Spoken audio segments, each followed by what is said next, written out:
Yo, what is up guys, Ghost here. So as I'm sure you realised as you got up for school or work this morning, it's Monday, and that means we've just had a new Inside Battlefield podcast, this time all about some of the vehicle loadout changes, jet changes, AA changes and thermal vision. All of that is going to be coming in Season 5. Now there are a lot of changes to go over here. In fact, this will make the Battlefield look and feel quite different by the looks of things, so we're going to go over all of that here in this video. Before we begin though, if you do enjoy the content, don't forget to hit that subscribe button so you don't miss out on any future videos. We are very close to 45,000 subscribers, and as always your support is amazing, especially over the past week or so, so thank you very much for that.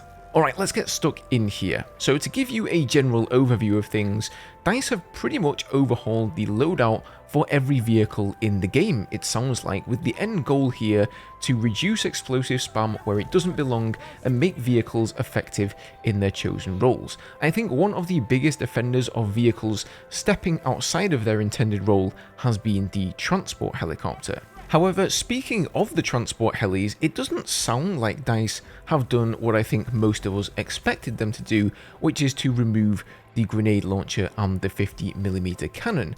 Their reasoning behind this is that they've already nerfed its weaponry a good while back, and then more recently, of course, in update 4.2, they nerfed the transport heli's survivability by making it take more damage. So basically, they don't want to make, too many big changes, too many big swings in too short a space of time, and instead they want to see where they end up in Season 5. I have seen other people on Twitter posting that they have removed explosive weapons from the transport helicopters, but I believe that to be wrong. At least the way I interpreted the podcast, it sounds like they're gonna wait and see here. Now, as they also stated in the podcast, balancing transport helis is a difficult game because they have such a vast difference in efficacy, based on how many people are in the helicopter, right? You could have a pilot and a single gunner, or you could be fully loaded with 2 Crawfords repairing and 3 gunners, and so making it balanced yet armoured enough to get you from A to B I can imagine, be pretty challenging. Now, another spammy vehicle has been the LATV. We've all been there playing Breakthrough and had like 2 LATVs on a hill just spamming the crap out of the objective constantly with 30mm rounds. Well, you will be happy to hear that DICE have now removed the 30mm rounds, which I think is definitely the right move. However, since people often like to use these rounds to spam at helicopters in the sky, they've actually added some sort of AA flat cannon to them instead. Now, whether this is going to be the 20mm flat cannon that we see on other vehicles remains to be seen, but that's what they said in the podcast. They've added a flat cannon. Now, whilst I know a lot of you guys will be rejoicing about that news, the pilot in me thinks, oh no, imagine 4 LATVs on a map all spamming you with the AA flat cannon. That cannot be good.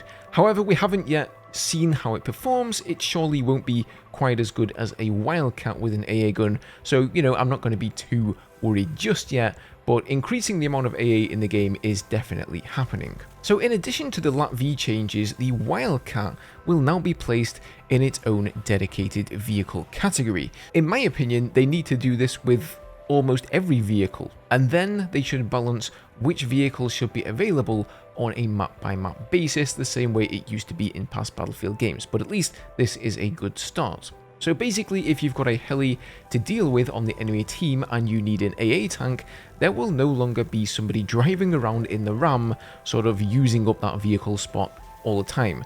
Not only that, but they mentioned the Wildcat is also going to get an even stronger AA cannon, which apparently is, quote, awesome. It might even be too awesome. Moving on, the Bolte has had its 30mm cannon removed as well for mostly the same reasons as the LATV, but they've actually decided to add in the incendiary launcher and the 50mm cannon here instead. They've also changed the glass on the Bolte to make it bulletproof, so you will no longer be able to snipe or shoot out the driver or the gunner. The only way to stop it is to destroy it, much like the Ram. The Bolte, of course, used to be a light vehicle, and therefore it was by far the most picked vehicle in the game given its firepower and its speed, but it has since been moved to the heavy vehicle section and understandably has seen relatively little usage. It simply can't hold a candle to an actual tank. So I think these changes make sense, I suppose. I still don't think anybody's really going to pick it over a tank though. Maybe that's just me. Let me know what you think about that below, guys. Now, they didn't go into details about loadouts for tanks, so I can only assume that they aren't really changing much here. However, if this week will be anything like the previous two, we should get a dev blog all about this on Wednesday, although they didn't actually state that in the podcast. However, one thing they did say is that they've added thermal sights for gunners in vehicles. So basically any gunner seat that had a machine gun, so like the secondary gunner in a tank or the Wildcat, will now have the option to use a thermal sight, which will obviously highlight enemies for you, but it won't have the same zoom functionality that the regular sight does. No thermal vision for the driver here though, only the gunners. They also confirmed that we'll be getting the Decouple Aim from turning feature, which if you've played Battlefield 4, you'll know is an absolute game changer for tanks. Basically what this does is it allows you to turn the body of the tank independently from the turret to allow you to reposition while still keeping your target sighted in.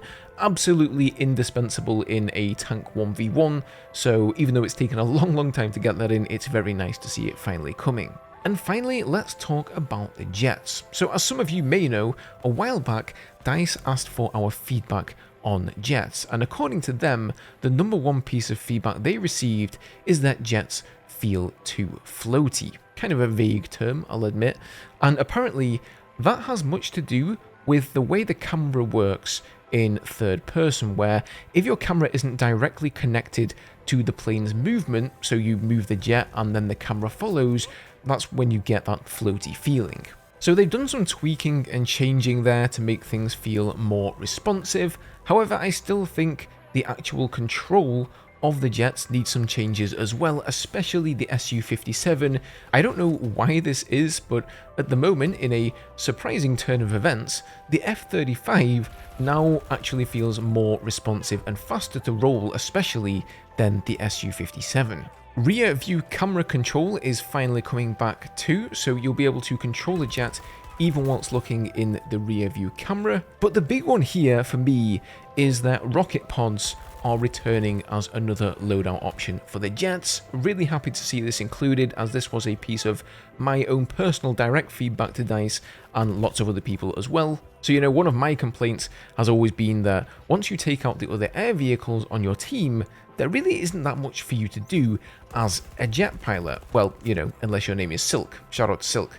And so adding in rocket pods means you'll actually be able to strafe some ground targets and keep the skies clear at the same time. How effective these rocket pods are going to be though, only time will tell. I guess they do exist in Portal for the jets there, so, you know, I'm wondering if they've simply ported them directly from Portal, damage model and all, or if they've tweaked and changed them a bit to make them actually fit properly within Battlefield 2042. Those of you who remember the Battlefield 3 jets that had rocket pods on them, they were pretty devastating to infantry on the ground, so, you know, are they going to be way overpowered against infantry? Are they going to be underpowered? We really have no way of knowing. And then to cap things off here, they've decided to add stationary AA cannons into the new upcoming Season 5 map, like as a sort of trial, I suppose, and then what they can do is add them into more maps if it works out well. Now, AA cannons have always been a part of every recent Battlefield game, so I certainly found it odd when 2042 released without them, but we don't yet know what shape they're really going to take. They at least won't be automatic guns, so you will have to actually get in there and manually use them, and they can be destroyed, so those two things make me think Battlefield 5. But, you know, will they only be in the deployment? Will they be dotted around the map like Battlefield 5?